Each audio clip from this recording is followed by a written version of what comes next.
Tá muito suado? Muito melecado? Um bocado, olho mesmo. Sério mesmo? Pera aí. Mas aqui na câmera não dá pra ver não. Dá não? Então vamos lá.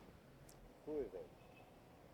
O delegado esclarece ainda que apenas em 2 situações a Receita Federal recebe informações bancárias de contribuintes para fins de para restituição de natos. Vocês moram com quem aqui?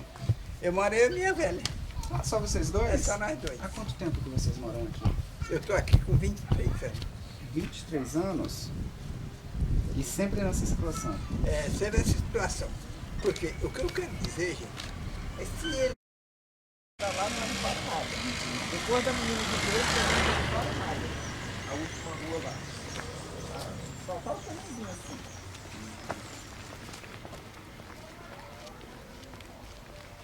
Aqui já é setor chafariz? Não, não.